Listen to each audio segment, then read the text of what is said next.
Family, how far are you willing to go to save the environment? We must face a moment of truth, baby. Let's get into it here at 180 Truth.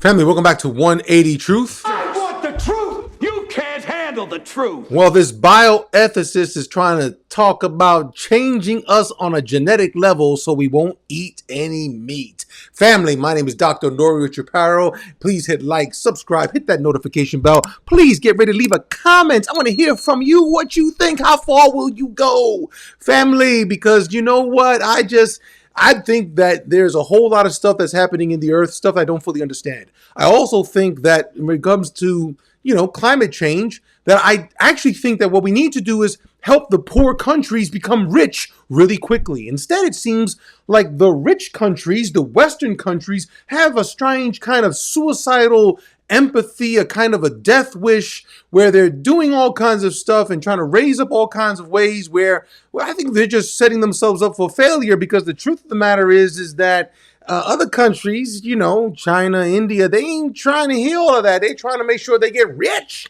So they're going to bank on the planet sticking around.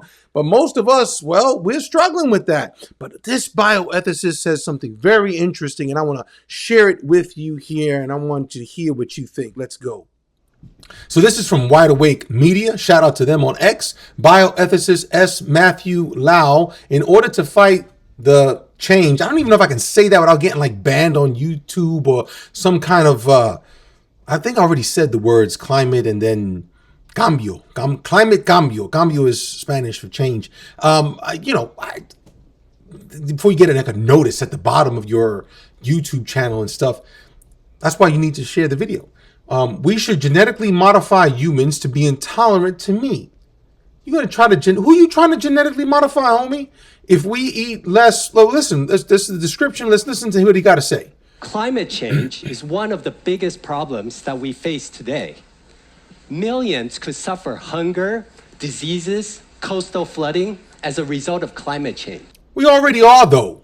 Folks on all kinds of continents are suffering because people are greedy, not because of the weather.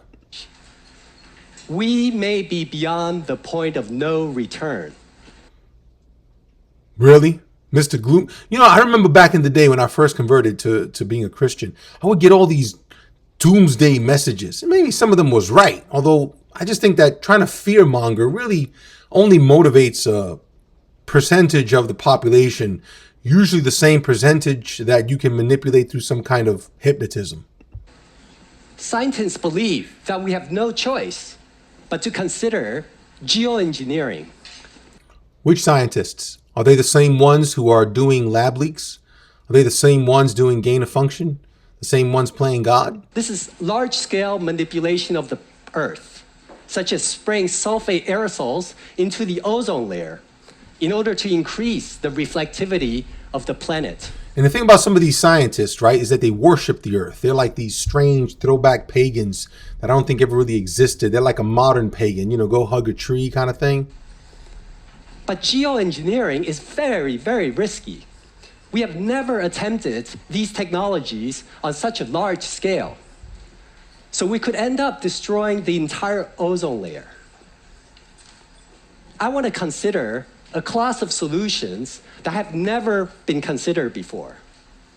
Human engineering. Actually, Genesis 6, some would argue, when the sons of God married the daughters of men. Anyway, that's just a sidebar. It involves the biomedical modification of human beings. I'll give 4 examples. Here's one. And for some reason, he thinks that's safer. Wow. 18% of greenhouse gas emissions come from livestock farming. So if we eat less meat, yes, cow farts for some reason are destroying the universe or destroying the planet. We could significantly reduce our greenhouse gas emissions. Now, some people would be willing to eat less meat, but they lack the willpower. This dude right here. So, man, if you're going to do that, why don't you help people just turn off the drugs? Engineering could help. Just as some people You heard that laughter? They just laughing at him because they know he crazy. They know my man just showed his crazy card. are Trust the science, they say. Trust the science. Let's go back a little bit. Trust the science, they say. just as some people are naturally intolerant. Human engineering could help. Just as some people are naturally intolerant to milk or crayfish, like myself, we could artificially induce mild intolerance to meat by stimulating our immune system against common bovine protein. The reality of it is they're already doing it somewhere. Some country, they're paying, they've abducted some people, and they're already experimenting on them. That's just the reality. You say, well, how can you say that? That sounds crazy. Now, I'm suggesting that the reality of it is these kinds of things like this, the propaganda always comes before the actual revelation of, oh, look what we discovered while we were killing somebody. And in this way, we can create an aversion to eating eco-unfriendly food. And we can do this, for example, by having meat patches, kind of like nicotine patches. People can then wear these patches before they go out for dinner to curb their enthusiasm for eating meat. You know what's interesting about this talk that he's given and everything else is that, this is a TED talk. But I remember when to this day, I think it's still banned, when Michaela Peterson, I'm sorry for messing up her name, the daughter of Jordan Peterson, when she gave a TED talk on actually a carnivore diet, they actually banned the diet. They actually banned the speech. They buried it. So in other words, she spoke for nothing there because they buried the entire thing. She had to actually find a way to release it herself. So these things are very selective, very prejudiced. They represent a very, very interesting worldview. It's not based on science. It is based on something else, a different kind of spirituality. Now you know the truth. How far are you willing to go for the climate, for the world, for the planet?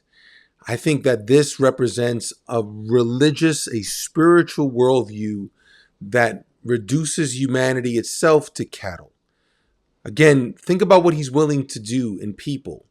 Think about what human beings are. Just meat to go ahead and reorganize, restructure. Again, so often bad ideas, bad policies come from somebody's good intentions. So often we judge other people by what they do, but we ourselves want to be judged by our intentions.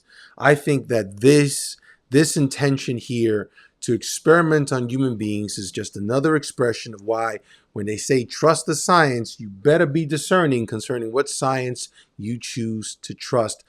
Trust in the Lord with all your heart. Lean not on your own understanding. Acknowledge him in all your ways, and he will direct your paths. Please like, subscribe, hit that notification bell. Let me know what you think in the comments. For all the vegetarians and vegans, you guys have already jumped the shark, so to jumped whatever and gone ahead and you've gone to, but would you be willing to go this far in regards to allowing someone to experiment on human beings? And ye shall know the truth, and the truth shall make you free. Thank you for being here at 180 Truth. God bless.